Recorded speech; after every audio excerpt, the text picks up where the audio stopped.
फवाद साहब, बहुत बहुत शुक्रिया वक्त देने के लिए। 2 रोज पहले हुकूमत को बड़ी कामयाबी हासिल हुई।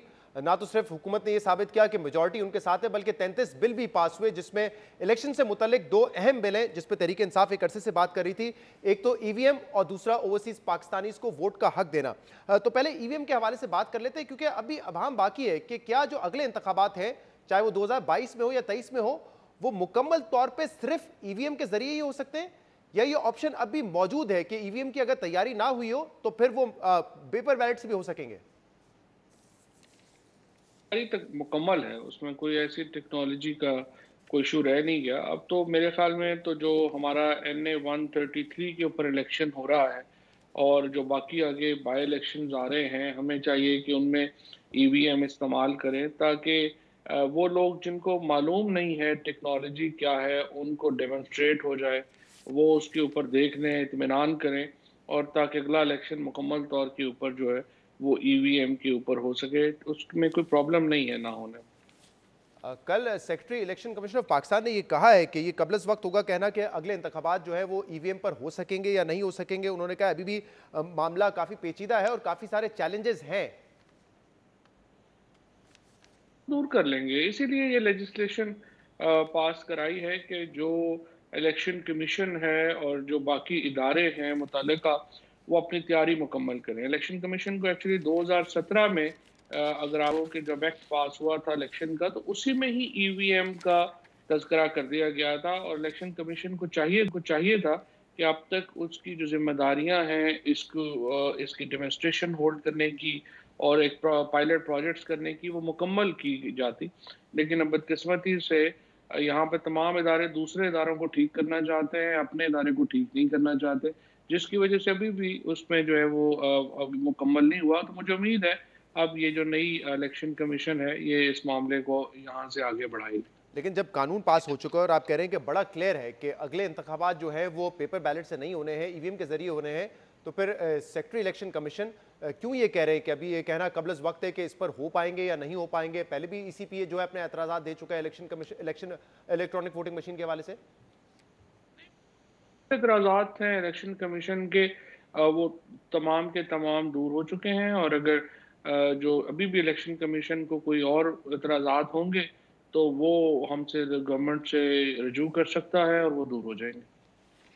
और कल अटॉर्नी जनरल खालिद जावेद साहब ने भी ये बात कही है। उन्होंने कहा है कि ये कानून जो है कोई ऐसी पाबंदी आयद नहीं करता है कि कल होने वाले तमाम इलेक्शंस जो हैं वो EVM के जरिए ही करवाए जाएं। कल मोहसिन रांझा साहब ने भी ये बात उठाई थी कि ये जो मैनुअल वोटिंग का मामला है वो प्रोविजन छोड़ी गई है कानून में।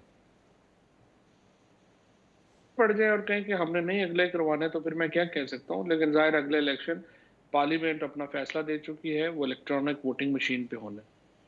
सही। और मशीन कौन सी होगी और ये प्रोक्योरमेंट की जिम्मेदारी ये इलेक्शन कमीशन ऑफ पाकिस्तान की होगी? पाकिस्तान। और अभी जो है अहमद बिलाल साहब ने ये फरमाया है PTV पे कि इलेक्शन कमीशन ऑफ पाकिस्तान ने कहा हुकूमत से कि हम 133 का जो इलेक्शन आने वाला है जिसका जिक्र आपने भी किया वो EVM पे करवाना चाहते हैं, लेकिन ministry of science and technology ने कहा है कि हमें मशीन्स प्रोवाइड करने में 3-4 माह लगेंगे। तो आपको उम्मीद है कि अगले ये जो बाई इलेक्शन हो रहे हैं ये EVM पे करवाए जा सकते हैं? मिनिस्ट्री का कोई ताल्लुक नहीं है। देखिए ये सारी टेक्नोलॉजी तो मैंने ही बनाई थी। उन्होंने टेक्नोलॉजी का एक डेमोन्स्ट्रेशन देनी थी, वो उन्होंने दे दी है। बाकी तो दुनिया में प्राइवेट कंपनीज हैं बेशुमार जो बनाती हैं। इलेक्शन कमीशन को चाहिए कि सिर्फ इश्तिहार दे, बहुत सारी कंपनियां उनके पास अपनी प्रपोजल दे के आ जाएंगी। ये हुकूमत मैन्युफैक्चरिंग बॉडी तो नहीं है, जाहिर है, तो बहुत सारी कंपनियां बनाती हैं। इलेक्शन कमीशन इश्तिहार दे, बहुत कंपनियां उनके पास आ जाएगी। और इलेक्शन अगर कबल वक्त भी होते हैं तो क्या आपको लगता है कि मशीन की मैक्सिमम मतलब कितना टाइम चाहिए कि पूरे मुल्क के अगर इंतखाबात करवाने हैं तो मशीन प्रिक्योर करने में ट्रेनिंग में आपका क्या अंदाजा है, कितना वक्त दरकार होगा इसमें? ये मशीन तो देखें, मोबाइल जो लोग भी फ़ोन इस्तेमाल कर सकते हैं, मोबाइल, ये उससे भी आसान है। तो ट्रेनिंग तो मुझे नहीं लगता कि इसमें कोई ख़ास क्या चाहिए होगी।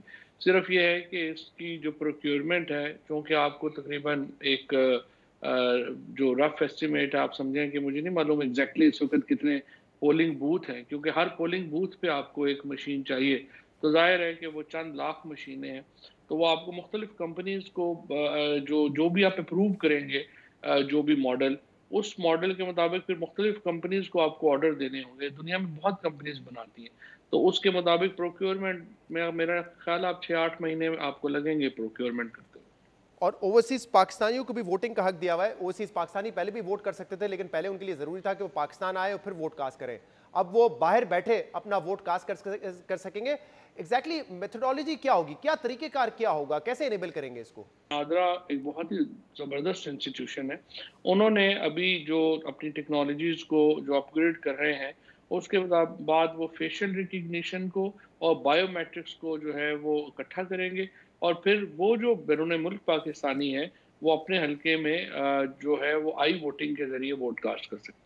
आई वोटिंग यानी कि इंटरनेट वोटिंग के जरिए।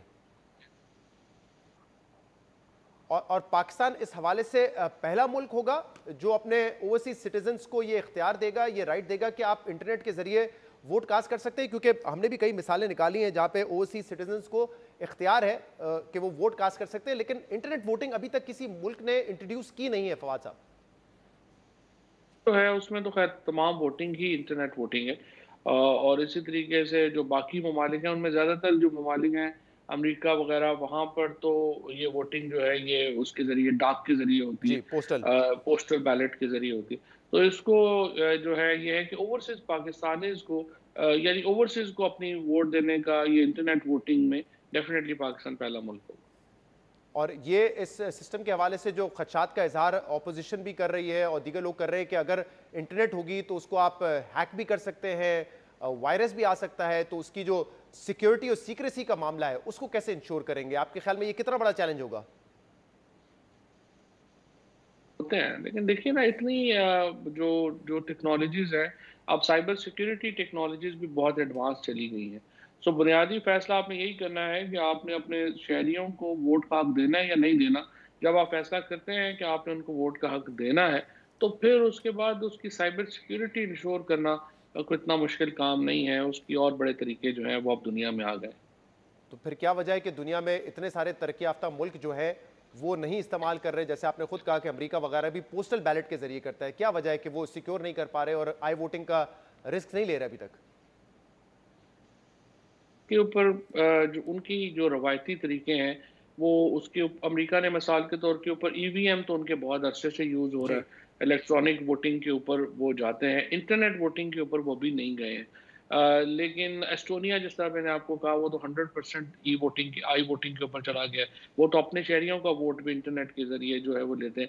लेकिन ये फ्रैंकली ये जो टेक्नोलॉजीज़ हैं वो इतनी जल्दी अब आगे चली गई हैं कि जस्ट मैटर ऑफ डेज़ कि ये बाकी दुनिया भी जो है वो इसको अडॉप्ट कर लेगी। सही है। तो क्या इसमें भी जो कानून है ओवरसीज वोटिंग का, उसमें भी क्या ये क्लॉज रखा गया है कि अगर इलेक्शन कमीशन ऑफ पाकिस्तान समझता है कि सीक्रेसी और सिक्योरिटी मेंटेन की जा सकती है तो फिर आई वोटिंग होगी, अदरवाइज फिर वही तरीका होगा कि ओवरसीज पाकिस्तानी पाकिस्तान आए और वोट करें? के ऊपर जो इस वक्त जो प्रोसीजर्स हैं वो मुकम्मल होंगे तो ही वोटिंग होगी ना। अगर आप ये कहें कि प्रोसीजर्स ही नहीं है तो फिर वोटिंग कैसे होगी? लेकिन प्रोसीजर्स मुकम्मल है, कोई ऐसा जिसमें असेसमेंट की असल में तो देखिए ना, जो आपने कहा जिस तरह के खदशात तो हमने ये दूर करने हैं कि वोटिंग 100% सिक्योर हो। अब वो वोटिंग 100% सिक्योर कौन इंश्योर करेगा? इलेक्शन कमीशन तो नहीं इंश्योर कर सकता। इसके लिए ज़ाहिर है उन्हें टेक्निकल एक्सपर्ट्स चाहिए जो ये वेरीफाई करेंगे कि ये 100% सही है या नहीं है। सो इलेक्शन कमीशन को ये चाहिए कि अपना कंसल्टेंट मुकर्रर करे किसी भी top of the line cyber security company को, और ईवीएम की भी साइबर सिक्योरिटी करवाए और इसकी भी साइबर सिक्योरिटी करवाए, ताकि उनको भी यकीन हो और बाकियों को भी यकीन हो कि ये एक सिक्योर डिवाइसेस हैं। और अगर इलेक्शन कमीशन ऑफ पाकिस्तान इस नतीजे में पहुंचता है कि सिक्योर डिवाइसेस नहीं है तो फिर? इस वक्त की असेसमेंट है उसमें तो 100% सिक्योर है। अब अगर किसी ने बाद में जो कंपनीज आती हैं या वो समझती हैं कि वो सिक्योर नहीं है, फिर वो पार्लियामेंट को रेफरेंस भेज सकता है, और फिर पार्लियामेंट इस पे फैसला करेगी। बहुत बहुत शुक्रिया।